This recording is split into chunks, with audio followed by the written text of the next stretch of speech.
Hey, welcome to Art's Corner, sponsored by ISTT. Today, we're going to be talking to Art about something I give him a lot of grief about. Art, when I talk to you about documentation, and I give you grief about it, but That's right. in the end, I know how important it is. And Yeah. know that as a detective, I hated it more than anything. It's probably why I give you so much grief about it. But what are we going to be talking specifically about today? We're going to talk about reviewing our own internal policies and our own documents. And we're going to talk about why, how often we should be doing it, why we should be doing it, and failures. What happens when you fail to do these things and the long All term right. So, effects. would a failure be when you're getting ready to do your uh, quarterly review and all your cases, and you realize you haven't really kept up your notes at all? So you spend like 2 days keeping getting all your notes caught up before your supervisor checks your case notes. Oh, yeah, Mike. And I was a captain. So I had to do a lot of my personnel's case reviews, especially the detectives, because that's the unit I spent the most amount of time in.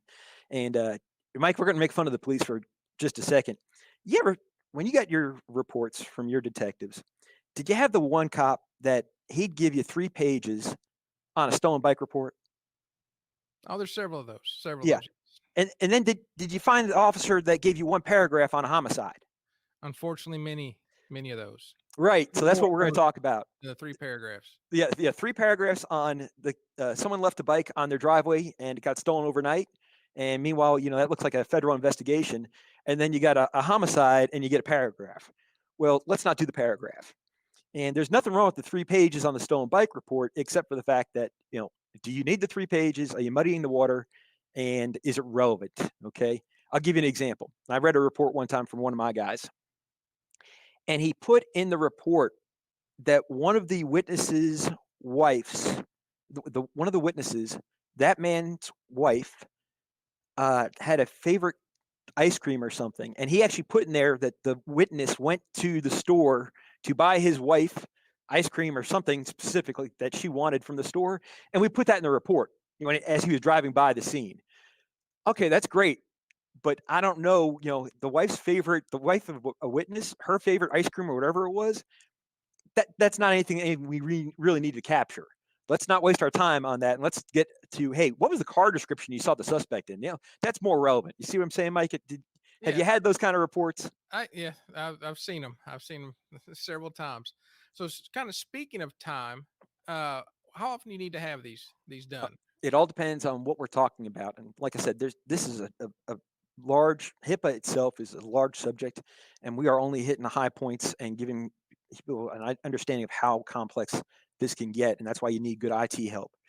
You need to have an annual review internally, no less, of your own policy and procedure manuals. So, first of all, do you have a policy and procedure manual? And if you don't, that's step number one. And then why do we want to review it? Mike, I was our accreditation manager uh, at Franklin, and So, you're explain to people what that is. If people don't know what accreditation man. okay. So, accreditation through Kentucky Association of Chiefs of Police means that an agency has been audited. They've had a internal survey. They've had officers come down from other agencies or maybe retired officers, and basically go through your police department. A lot of it is policy and procedure, and it's also proving it. Example, Mike, an easy one. Prove to me that your officers can put in for vacation. I have to show them a blank vacation form and then prove that we actually use it and just grab one of the officers' vacation forms and I put that in the manual. Well, for HIPAA, same thing. We're doing quarterly scans internally. Don't just put that in your policy manual. You better be able to prove it. And this is what I've realized is it's no different. It's all about documentation and proving that we're doing this. So we're going to do it internally. We're going to review it, and then Mike, something that we're going to talk about just a second is the need for an external person. And I'll give you an example from us in law enforcement. Mike, how many white collar crimes did you work on in embezzlement that nobody did an internal audit of the company? They were relying on one individual, and that individual was Probably doing just about every. Yeah. right. Hmm. And then how many times did you get a phone call of we found a problem and we need the police? That's how you find these things. Hmm. You and I have had many cases. Well, same thing.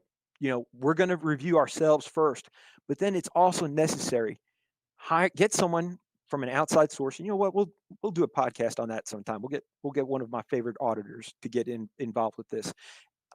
It is well worth it to pay somebody from the outside to come in and look at your things. Just the same way you and I, when we were cops, what do we tell these people? Get an outside auditor. Well, same thing with HIPAA. Do it internally yourself, then get a third party. And here's the big tactical advantage for this.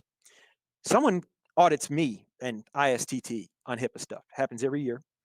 We get a report, and I like it. People think audits are bad. Audits are not bad. They are good. They help us learn. But the other advantage is I can go to my supervisor and go, you don't have to just believe me that I'm saying I'm doing a good job. Don't just believe me when you're reviewing my documentation that we're doing a good job. Look, someone from outside came in, did a review, and said, you guys are up to par. That is critical. And if something bad does happen, I'm pointing to a report going, we take this very seriously. Someone watches over my shoulder to look at this. No different than police work in reality. So, what happens when there are failures? Well, let's talk about what can failure be. Failure is not following your own policy and procedure manual. That's a big one, right, Mike? How many times have we seen that happen in our police careers? Of, I've seen uh, I've seen a yeah, few forms. yeah, yeah. We might have seen a few forms over our careers of over 20 years. Uh, but so something happens, and now you have an investigation on you, and in your policy and procedure manual, if you have one, you say that you're using product X, Y, and Z, and you're doing this quarterly review of log on, log offs, like we talked about in the last podcast. You have got problems if you can't prove that you're doing what you're saying. Then one of two things need to occur. You need to start doing what you say you're doing, or you need to change a policy manual. Policy manuals get outdated. People forget to look at them. That's why I always like to use January. It was cold weather. That's when I started going through the policy manual, rereading it. You might have a product mentioned in there and go, wait a second, we didn't change the policy manual. It says that you're using this product for your vulnerability scans. You're not doing that anymore. And Mike, we got to keep our changes in our own policy manuals. We did it with the cities that we worked for and their PDs. You didn't just take the old policy manual, you throw it away. You had to keep it. So let's say, last time we discussed keeping things for 6 years. Hmm. 5 years ago, my policy manual said I do this. Well, maybe the policy manual from today says I do it this way. I'm okay because 5 years ago, I was doing it the way that policy manual said. So I want to keep each version of a policy manual. We do it electronically now. Hopefully, to goodness, everybody's not printing out all, a couple hundred pages all the time. It always used to kill me when the police policy manual. And Mike, the thing wasn't small, was it? No, it was we were killing trees printing those Uh, out, kind of sensitive. we used to joke, You know why we printed it out? Because the policy says we print it out and provide it E to exactly, and that is a beautiful example, Mike, of your policy manual is not keeping up with the times. We've talked a lot of times about remote working. Have you updated your policy manual on that for your workers? If you haven't, guess what we need to do? And that's a perfect example of maybe our workers were not remote workers, or as many of them as were remote workers. Maybe we need to go back and change that policy manual because, as we've discussed many a time before, we're never going to go back to exactly the ways things were before. We're Mhm. going to have more remote workers. We can get a vaccination tomorrow, vaccinate the whole country, the whole globe, and we're still not going to go back to the way it was. That's true, and then so many times we see that, and I know you see it as well, that what's being done is great work, but it's not documented well. Either not documented about what they do, or it's not documented and it's going against policy because policy has not been updated. So you just updating a policy, if you can find a better way of doing things and say, now this tool doesn't work as well as it used to, or there's a new tool out there that works even better.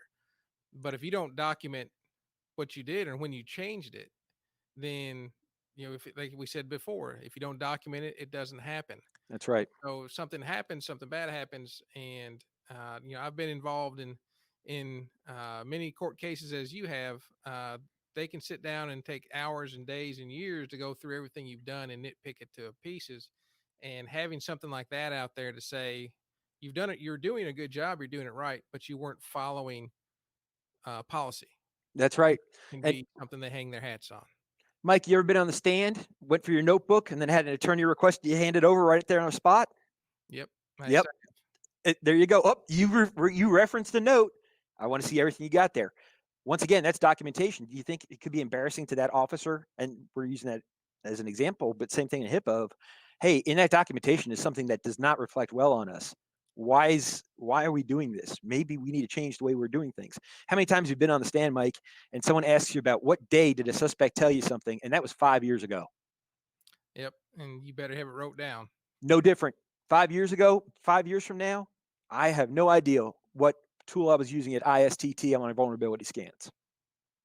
Yeah, there's been several times when, and we're talking about testifying, but the same thing goes when you're getting audited, where your documents, your how you document, what you document, really saves you, uh, and helps you prove what you did was right. Absolutely. And so, without that documentation, it can be interpreted a number of different ways. Ab- exactly. I want it when something bad happens, because something always does bad happen in IT. But when something does bad happen, our disaster recovery, I want it to take care of it. But I also want to cover ourselves. So if someone does go asking us questions, I can prove everything I've said. Here, I'll email it to you, and there you go. And that's what we do when we have our voluntary annual audit uh, here at ISTT. Is they want to see everything that's going on. Here's all your documentation. Here's your policy manual. Okay, now prove to me that you're doing this. This is what I give my client once a month or however often, and they can prove a receipt of it. There you go. If you're not doing that, you need to start thinking about why are we not doing that. Awesome, awesome work, Art. Very few many people, not many people, I guess, that can make documentation interesting, and you did that today. So I say that's a good job. Yeah, Uh, Mike, I don't know if all my cops would have agreed with you on that one. in the end, they'll when things go bad, they will Yeah, thank you for it. yeah, that's true. Same thing with in the IT and security field. When it goes bad, they'll be very, very grateful. So, There you Art, go. if someone has some questions about uh, documentation, about what they need to do, when they need to do it, or need help figuring out their documentation, their help figuring out their audit schedule, how do they get a hold of you and to talk to you about that? So they can contact me, and then depending on what their needs are, I'll either help them out or I'll get one of our other staff members to help them out. Just call me at ISTT at 270-781-5096, or shoot me an email at amcfadden at isttinc.com. We'll put that information in the notes as well. Excellent work, Art. Appreciate you today, and we will see you at the next video. Hey, thanks, Mike. Be safe.